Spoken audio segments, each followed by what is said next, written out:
What's up, guys?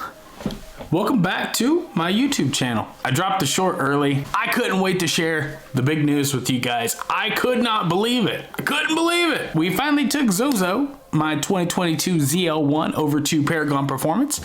I was emailing, chatting with Graham. Finally got me a slot in. Man, that guy is super smart. It is like next level stuff. I don't know his credentials just yet. When I do, I will put them up for you guys. Fresh out of Chicago. Started in Iowa, went to Chicago, came back to Iowa. We're glad to have you back, bud. And yeah, don't go nowhere because I'm gonna be needing you for a while. They're kind of the new kid on the block around here, and I say that around here. Once you meet the team, they got a ton of years of experience adding up, combined together. It's the collective synergy that makes this team and this brand what it is. This is not a bashing video, a bad spotlight on Killer Performance at all. I cannot recommend that shop enough. I wish they were a little bit closer. Every time I drive down there, it's about 180 some miles one way. So it's about 360, 370, almost 400 miles every time I go down and back. So I've been down there twice with Zozo. That's about 800 miles. As you can see, the miles start racking up really fast. Plus the gas, I have to really call ahead and find gas stations that have E. So much more convenient to have Paragon here in my own backyard of Waukee, Iowa at Killer Performance. I'm gonna tell you what, I got fast work at a fair price and really, really good customer service. I do wear their merch until I get my own. They deserve it. I'm gonna push their product. I believe in it. Everything that I've had, any kind of service or anything from them, been top notch. So I called this coming. I'll just tell you right out of the gate, I'll have to look at the numbers, but the horsepower, they told me that on pump, we're gonna get 668. And I knew right away when we did the build and when we tuned it, we tuned the car on 91 because that's what I left the car with because it was stock. Had 699 miles when I dropped it off. So had a little bit of 91 in the tank from the trip down. That was what they tuned it on. So I did see this coming. I didn't see this big of a gain. That's why I did the headers. That's why I did the ported blower. That's how this works. It's, you know, when you have a ported blower, it's not, this is 30 horsepower and the headers are 50, and you know, between the two, you're gonna get 80. It doesn't work like that. It's the synergy or the sum of all the parts combined. And what the gains are, or what the gains are. As you can see, they were massive. It's just we did not have a tune for E85 on the car at the time when it left Killer Performance. Otherwise, we would have seen pretty similar results. First and foremost, what I'm gonna say is when you're at Paragon Motorsports, there is a rule in the dyno room. Really don't like people to be in there to begin with, but if you are in there and you do wanna film when the tires are in motion, you're supposed to be up against the wall. They've not personally or firsthand experience with any kind of accidents of exploding parts, but there are all kinds of situations where we've all seen the compilation videos, you know, failures while on the dyno. And all they're trying to do is minimize their window of exposure for any kinds of accidents or bodily harm happening while in the dyno. So I really didn't plan it out that well. So I didn't see that aspect of it coming. So my thought process of the whole thing was when I kind of wanted to get like different angles, different views, and different shots of the car while in the dynos. So I really wasn't able to like film the dyno run, get the screen of the measurement. Bad planning on my part, I know. I wanted to see if we could curb down the cold idle, or the cold start, I'm sorry, and if we could add some burble tunes. I just wanted to see if we could eke out more power, and also I just wanted to double check and make sure the tune is up to snuff. Not that I didn't trust just tune, but I did have a comment on my video of where I picked OJ up after the FBO treatment, or it gets the full bolt-on treatment, I think it was. Since then, that mother has deleted that comment, but it did kind of rub me the wrong way because I got all the faith in the world with Just Tune, and that's why I did this video. I spent all that money to actually make this video to put that in their face, but Turns out I got some, I got a lot of power out of the deal. So it was a win-win in my book. So when we were warming up the car on the dyno, kind of putting it through its paces, checking and make sure everything was strapped down, blah, blah, blah. That's what I was talking to Graham about.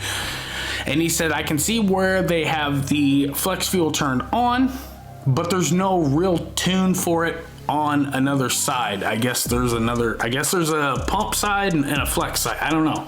I'm not a tuner. So I asked him, I said, do you think that we're gonna pick up some power? And he says, oh yeah, we're gonna pick up some power. I had no idea how much we were gonna pick up, but spending the money on the blower and the headers, it's just compounded the gains. Actually pushed it to a point to where we actually lost fuel. So I'm out of fuel, kind of got to do a cam, or, you know, really there is no, we got to do a cam. Cam's next. I got to get a metering on the air fuel ratio, but we'll get into that in just a little bit. So we did the first initial run, and that's what I made that short off of.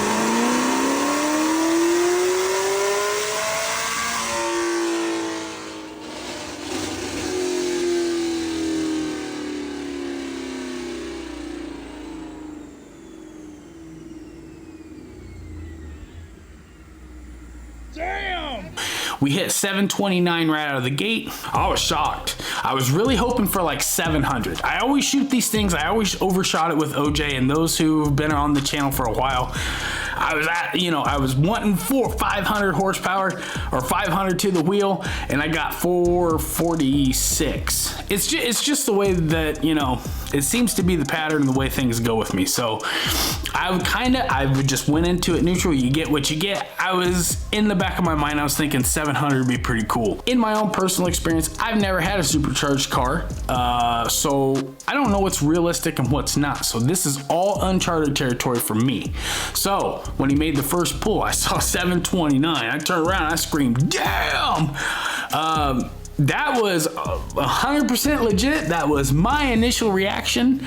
And from then on, I was hooked. I was excited. I can absolutely see why people get hooked on these dyno numbers. It's intoxicating. It's addictive. But nonetheless, Graham, very, very, very smart guy, knowledgeable guy, great tuner.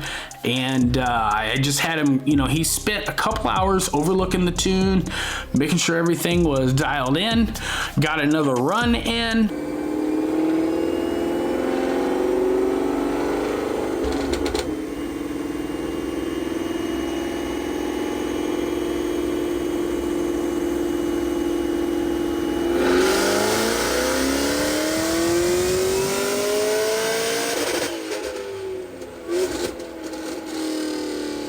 I might not have all the footage of the screen after the fact.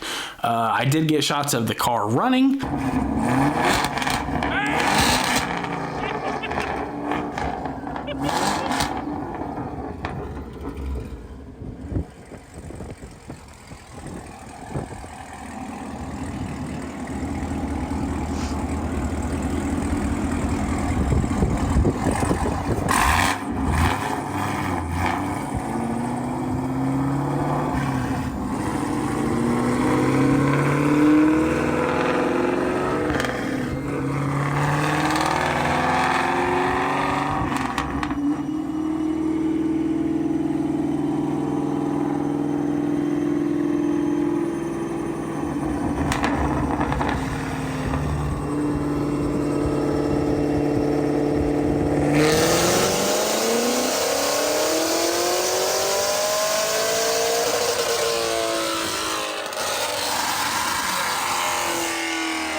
I think it might be getting hot. Oh yeah, the fuel pressure situation is getting worse.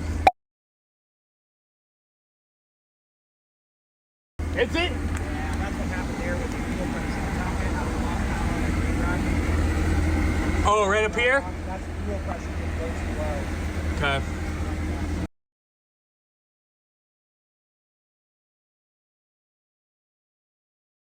We're gonna have to test that. Holy sh! Really, where we're at is 735 horsepower. The torque comes in so hard on this car now. You've got 735 horsepower and 720, I can't remember, 720, I have to look at the chart again, I'm sorry, but 720 some for the torque. Man, it comes in hard. You know, you've got that, take a look at the chart, but you're at almost 700, like right out of the gate, and it just carries straight line through. So very, very, very impressed. I was very, very happy.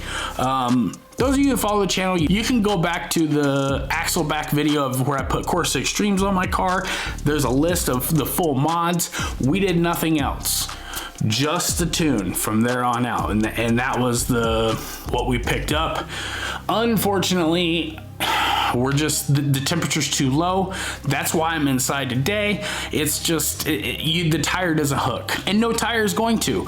15-20 degrees, the pavement's probably just as cold. We've got snow on the ground, but the pavement's still clean. But I broke them loose at 60 miles an hour, so there's no, I can't really even justify rolling into a 60 to 130. So 6.76 sound about right, maybe 6.76 ish. That's the best we got at 665. You guys got to think about this. So, you know, these cars dyno like 570 to 590, and we went from 570 to, so let's just call it 580 to 665.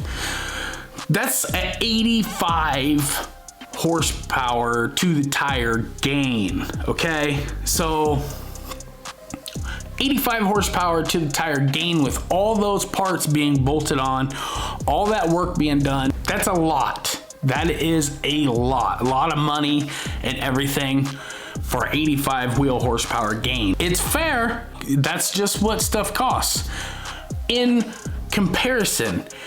Now with just the tune and flex fuel, those parts, those aftermarket parts that we bolted on equated to a 70 wheel horsepower gain. So think about it. I spent $8,000 to get the parts on to get an 85 horsepower gain. Pretty happy with that. We wanted more. Then I spent another $600 for the tune, and we picked up another 70. So almost doubled my gains pretty much across the board. So I'm so happy. I couldn't be happier as far as this being the final mod. Just wish we were in better weather to put it to the test. That's all I'm saying. We left it. I'm out of fuel, as I said before, on the high side, and that's where we're gonna leave it. So in conclusion, I asked him, he ran through the list and said Just Tune had a solid tune in there. Didn't really touch anything other than the flex fuel side. And he curved down the cold start for me like I asked, and it works. I'll have to put a video up for it. I've heard it one time this morning when I started the car. Other than that, I will absolutely get a video for you when it is ice cold in comparison to what it was before. So I'm gonna leave it there. Just Tune, solid tune. Solid tuner, no complaints, did everything right, and even Graham backed it up for us. So any shade you're gonna throw at Killer Performance, you just take it somewhere else, because not listening to it, not having it. And thank you, Justin and Justin, also Graham. So like the video, don't forget to subscribe. On your way out, like the video, please. And until then, I hope you guys are having an awesome day, and I will catch you on the next video. Later.